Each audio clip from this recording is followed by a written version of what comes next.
The Death Star, the cloaking device, even the neuralizer from Men in Black, the kind of technology once thought to be pure science fiction, might already be with us now. In the most recent battlefield reports from Ukraine, there's been an emphasis on displaying how Russia has been failing to make a dent in Ukrainian defenses. But one of the more intriguing and thought-provoking reports came in early February, when the Ukrainian Defense Ministry claimed it utilized a secret experimental weapon to destroy Russian glide bombs mid-flight. The use of the term secret and experimental had military experts and analysts scrambling to uncover what exactly the weapon in question was. Meanwhile, on the other side of the border, Russian military strategists likely called more than one meeting to discuss yet another Ukrainian advancement in modern warfare. So what exactly is the weapon? How is it helping Ukraine? And why does its ability to drop Russian glide bombs in mid-air mean so much for Ukraine?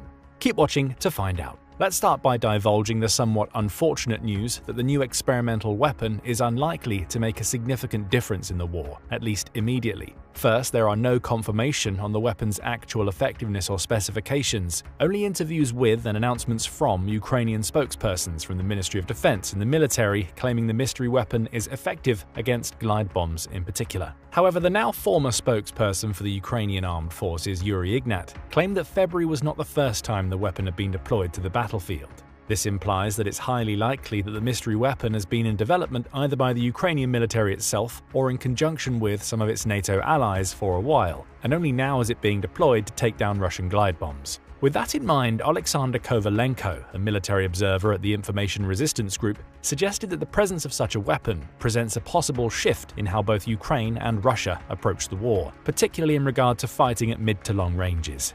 While there are three distinct possibilities on how exactly Ukraine designed and deployed this weapon, even if its actual specifics have yet to be revealed, each one boils down to the same result. Ukraine might have a way to shore up one of its most significant defensive weaknesses throughout the war. This is due to the enormous impact that Russian glide bombs have had on the structure and the timeline of the war itself. To better showcase why glide bombs are so effective, let's first take a look at what exactly they are. A glide bomb, often called a dumb bomb made smart, or more accurately, a precision-guided glide munition, is a long-range ordnance that takes an ordinary bomb and slots it into a more aerodynamic shell, which is then fitted with guidance systems, minimal maneuvering capabilities, and control interfacing for long-range operations. Unlike a traditional missile, a glide bomb does exactly what it says on the package. It gets launched into the air by a dedicated launcher or dropped from an airplane, and then uses the speed and momentum obtained to glide a long distance toward the target. The range of a glide bomb is typically higher than that of anti-air defenses, which gives them an edge against traditional anti-air weaponry that's capable of shooting down aircraft. These weapons, namely the US-made Patriot systems and its European analogues, utilize medium to long-range sensors and radar to detect larger flying objects and automatically deploy missiles to intercept them. A glide bomb is much smaller in size, which allows it to potentially bypass traditional detection systems, going behind enemy lines or being discovered only when it's too late to successfully destroy it. This is complemented by glide bombs having a significantly longer range than traditional artillery strikes. While artillery can have an effective range between 15 and 30 miles, and rocket-assisted shells such as the ramjet designs reaching 50 to 70 miles, glide bombs start at the 50-mile range and can typically go well over 100 miles in effective range, primarily due to their ability to be dropped from high-flying aircraft. The long range makes them practically invisible to detection systems that were specifically tailored toward artillery countering, such as short-range drones and electronic surveillance. Furthermore, even if a glide bomb was somehow detected, it has yet another advantage compared to other long-range missiles: lack of propulsion. While this would normally be a downside, as it means the bomb can't really evade incoming threats or significantly alter its course after launch, it also makes the entire ordnance have a much lower thermal emission profile. Without an engine to burn up fuel and create exhaust gases, traditional heat-seeking missiles have a much harder time locking onto a glide bomb to intercept it automatically. At the same time, the lack of an engine means that the body of the bomb can be streamlined to deflect radio waves used by traditional radar systems, reducing the bomb's signature on the sensors and making it more likely to be regarded as background noise. With glide bombs flying passively and with very little noise, at least compared to jets, batteries, propellers, and engines that can fill up the skies over Ukraine, they are some of the stealthiest options Russia has had at its disposal throughout the war, and one that Ukraine had significant difficulty answering. Traditionally, countering glide bombs would require air defense systems such as short-range anti-aircraft guns or missile systems to intercept the bombs after release. In Ukraine's case, systems like the German-made Gepard have proven effective at shooting down glide bombs, though their limited range makes them impractical for covering the country's vast front lines. A more proactive and effective tactic? Targeting the launching aircraft before they drop their payload. This approach involves using a combination of tactical missiles, electronic warfare, and air-to-air capabilities to destroy or disrupt Russian bombers while they're still airborne, or even before they take off. But this is not an easy job. First, the air-to-air missile typically uses an infrared guidance system that relies on generated heat, something that a glide bomb won't generate much of. Secondly, a glide bomb is a relatively small target that can fly at speeds of over 200 miles per hour. While this makes them much slower than fighter jets, it still doesn't make them much easier to detect or shoot down, especially if the missile misses and the jet needs to use a conventional autocannon like in a dogfight. As a result, Russia had been able to consistently endanger Ukraine's vital military and industrial compounds by using a large number of glide bombs and similar long-range strikes. By outfitting Soviet-era weapons with modern guidance systems, the Russian military has been able to create a cost-effective long-range strike device that's difficult for Ukrainian forces to overcome. It's estimated that the cost of one such device could be as low as $25,000, making its price on par with some of the more advanced close-range FPV or first-person view drones that have seen such extensive use on both sides. In particular, there are three main variants of glide bombs that Russia has been reported using. One of the most widely recognized is the UPAB-1500B, a precision-guided glide bomb featuring satellite or GLONASS and inertial navigation.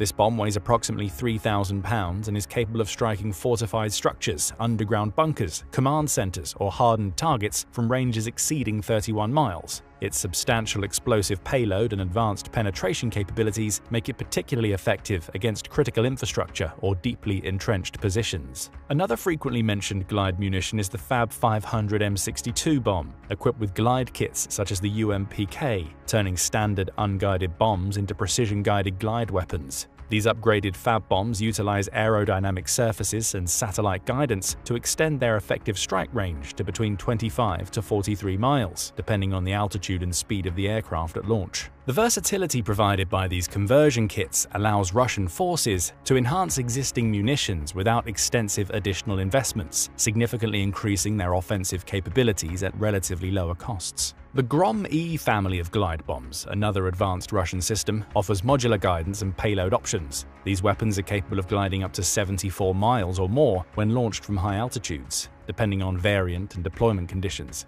Grom-E munitions can utilize combined guidance modes, GLONASS, inertial navigation, and terminal homing to improve accuracy significantly. Their modularity allows operators to tailor payload and warhead type, including fragmentation or penetrating types, which give Russian forces flexibility in mission-specific weapon configurations. This allows them to constantly have an edge over the Ukrainian forces, despite the latter arguably having more modern and capable anti-air technology overall, thanks in part to US and European donations. Russia's extensive armaments of glide bombs are supported by reports that Russia was deploying at least 20 glide bombs per day beginning in 2023. Russia's early use of glide bombs often relied on outdated or poorly calibrated systems, leading to widespread inaccuracy. While some modern variants like the UPAB-1500B and Grom-E are technically precision-guided, in practice, Russia's reliance on mass deployment and limited targeting data has turned many of these weapons into blunt instruments. Yes, many glide bombs hit inside Ukraine, but often miss their intended targets, and yet that didn't make them any less devastating.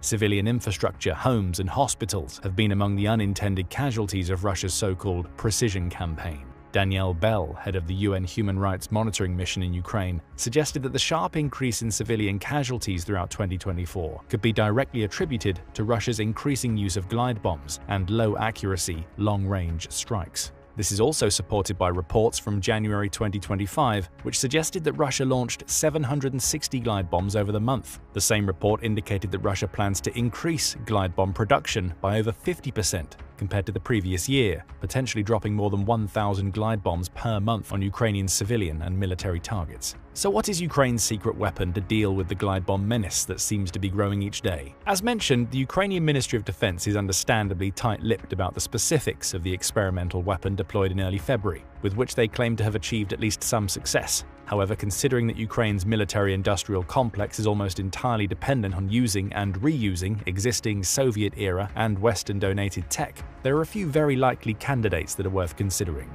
The first, and definitely the least likely option, is that Ukraine has achieved a breakthrough in retrofitting and modernizing old anti-air weapons. Specifically, there are rumors that the Soviet-era Zu-23-2s were used as a baseline to either build a new weapon or just add more modern parts to the old one. The Zu-23-2 is a Soviet-designed, twin-barreled 23mm autocannon, primarily intended for anti-aircraft defense. Introduced in the early 1960s, it remains widely deployed globally, including both in Ukraine and Russia. This is largely thanks to its simplicity, ruggedness, and ease of use, allowing militaries to use it with minimal training and logistical and tactical support. This weapon system fires 23mm high explosive